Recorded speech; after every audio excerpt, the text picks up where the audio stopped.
Hello and swaddy kap. Ricky and Isaan here. Just a couple of villages away at this great big river where I've come before. I've come here before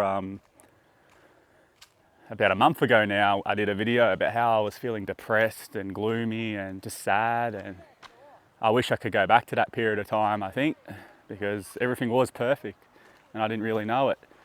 Rode the bike out here. So this bike is my mountain bike that I brought over from Australia because Id wanted to go bike riding with me.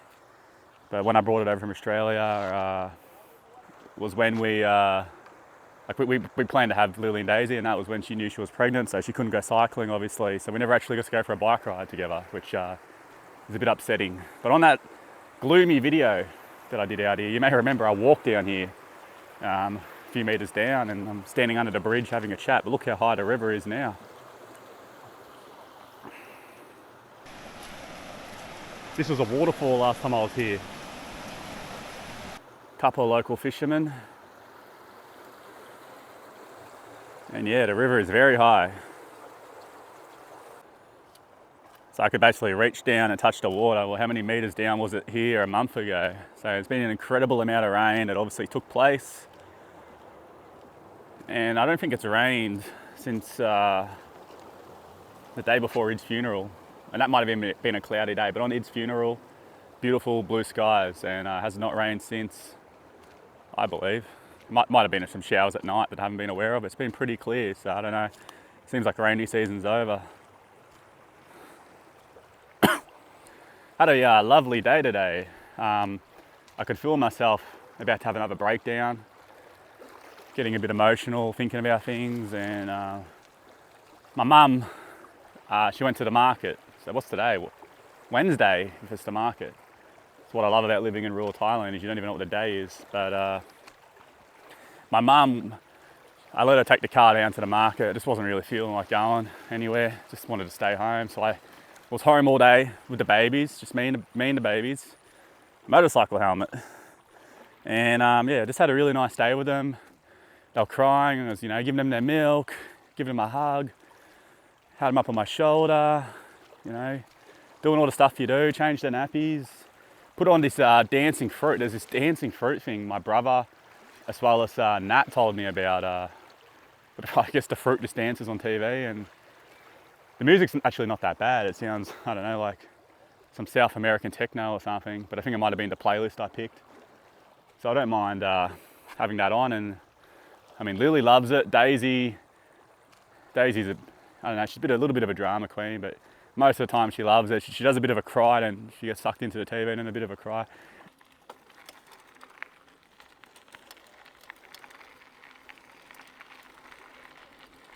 So we're heading back home, and that is my home, and that's probably always going to be my home, at least for the indefinite future, because so many people keep commenting to me to go back home, but they don't realise I am home.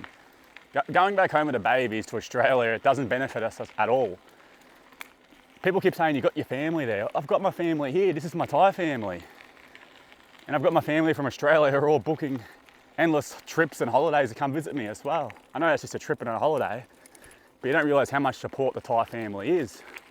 If I go back to Australia, it's either I get on welfare or I get a job.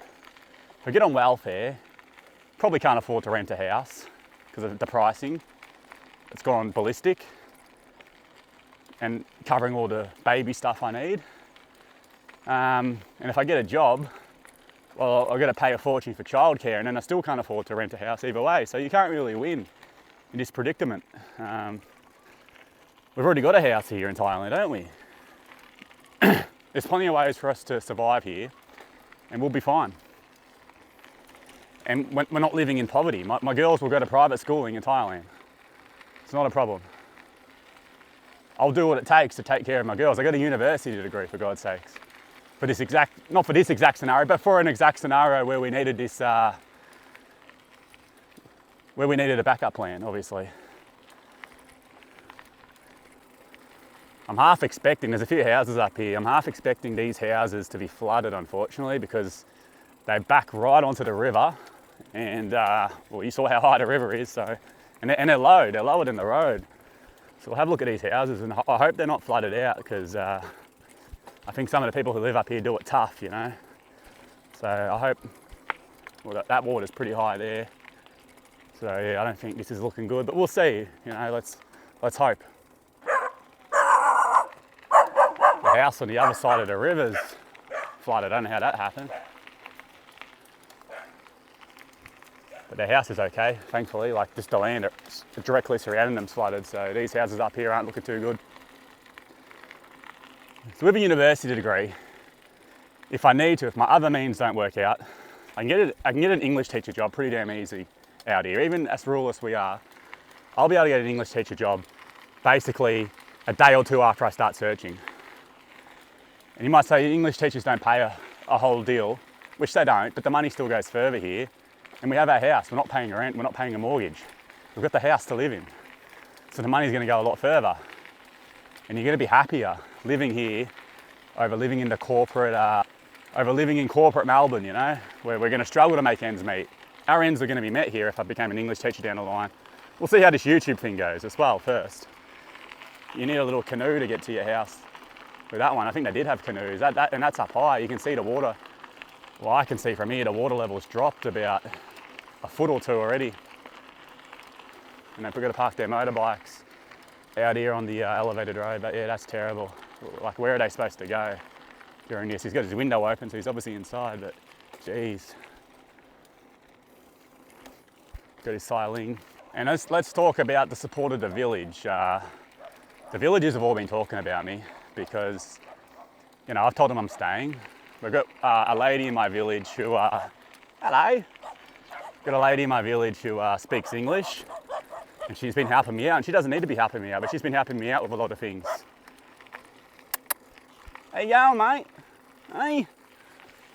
They're all bark till I get close to them.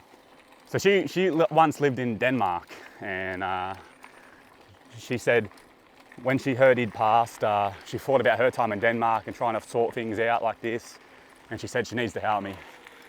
So she's been helping me out. Took me to court and stuff like that, because we, you know, got to get the assets released, and went to the district office because I was worried I wasn't my kid's legal guardian. So we have to go figure that out, which I am.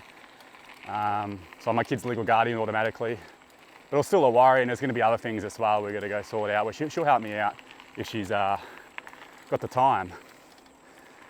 And then the villagers have also been talking about learning Thai. So they've been talking with some of the school teachers around to find some tutoring for me, get a few lessons a week, just to help me out. Like, I can do all the study I want, I guess. Watching YouTube channels, reading transcripts, doing online lessons on apps and stuff like that. But I think a tutor who can tell me where I'm going wrong, or what I'm pronouncing wrong, or I can also ask, I'm hearing this, but it means something different. I think a tutor will go a long way. So they want me to stay. The whole village wants me to stay, and I'm staying. This is our home. We're home right now. And the visa situation's fine. You get the Thai parent visa. I don't know what the official name is. Thai parent visa, so you got a Thai child. I can meet the requirements fine. Just a few different pieces of paperwork, obviously, because you've got a kid and not a partner now. But having that support, so that's my village over there, having that support from the village, having that support from the family is amazing. If this happened to me in suburban Melbourne, no one in my neighbourhood would care. It was just me and 2 kids. My family, like, they care, but they've got to go to work Monday to Friday. And then after work, they're tired. They don't have time to help me out with kids and stuff like that. And unfortunately, I'd have to find someone to live with. And that's a strain on them too. Me and 2 babies moving in. Geez, compared to having a house out here, and we can live a beautiful life, a fantastic life. The daughters can get a great education and do whatever they want to do in life. They want to be buffalo farmers, they can be buffalo farmers. They want to be doctors, they can be doctors. There's no difference. So I'm just here at the local temple. This is unfortunately where Id was cremated. And this is where her funeral was held, but it was a beautiful day. Absolutely beautiful day, but it feels a little painful coming here. Remembering, I guess. Oh, it's still there. So some of the flowers and stuff from her funeral. That blue item on top's her, that's her dress. In 100 days, we're going to bring her bones and we're going to put in one of these. I don't know what these are called, unfortunately. But we will put the urn inside, and it was a bit upsetting when I learnt about that because I thought I could keep the urn with me long term. Someone explained to me why these are always open. Maybe it's for the spirit to return and go out, or are people like going in there and stealing stuff? That was also a concern of mine, like maybe you put something valuable in there and someone's like almost grave robbing, but I highly doubt that.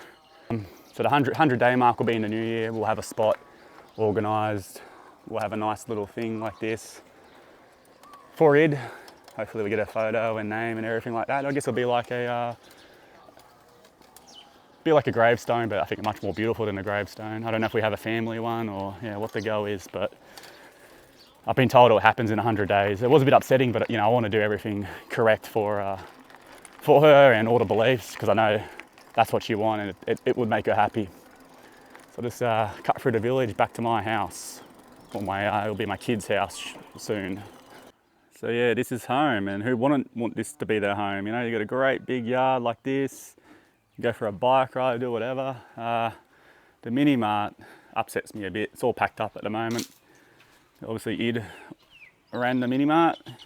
I help out where I could, but I can't touch money and all that. But hopefully we'll get it up and going. Something for the babies, maybe down the line, once they're old enough to touch money, and the mother-in-law can help out. Maybe when the babies are at school and the babies at home, they could share it, something like that, and I'll keep it stocked and everything like that. But yeah, the mini mart's a bit upsetting, but what can you do? You don't want to get kicked out of the country for doing something illegal, that's for sure. My mum's in here. Hi, Mum. Hello. How are you finding life in rural Thailand? Because people are worried about what you're eating and what you're doing. I'm doing everything and I'm loving it. What are you eating? I'm eating wonton soup, which Yeah. I absolutely love. Ba mi kiao, pad kaprao, Yep. pad thai, Pad mu thai. ping. You like your mu ping? Moo ping. And we're cooking things in the air fryer too, of course. But yeah, my mum, she likes Thai food. Here's the babies. Sorry, people are asking why do I always film the babies while they're sleeping? Well, unfortunately, babies don't do much but sleep. I did a few clips of them watching TV and I got in trouble, and then I get a few clips of the dog near him and get in trouble by people. But the dog's fine. The dog loves them. He's never going to bite them. He's protective of them, if anything. And he's had his hair cut, so worry less about the dog, people. He's going to be a great companion and great friends for Lily and Daisy when they grow up. But yeah, this is home. We'll manage. We'll be right. The main thing is going to be mentally. Mentally I might have my off days. I've had plenty of recent off days. I don't know why. Since Sunday, I believe, things have been hard. Almost like I've come out of shock and things have hit me hard. I don't know what the go was. It could have been leading up to court as well, just stress, and I had some shocking moments. Like I was riding the motorbike in town crying. So yeah, I don't know. But I felt I was going to have a breakdown again today, but I think the babies got me through it. I spent about 5 or 6 hours alone with the babies today, taking care of them all myself, because people were saying once his mum goes, you won't be able to take care of them. I know it's only 5 or 6 hours, but I did that on my own today.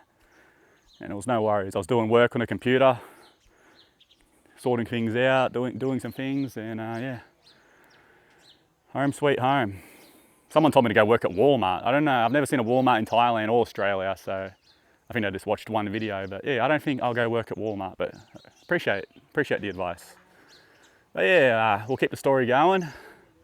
Hopefully we'll be here in this house for many, many years. And you keep following us along and we'll watch the babies grow up, and yeah, things will get better.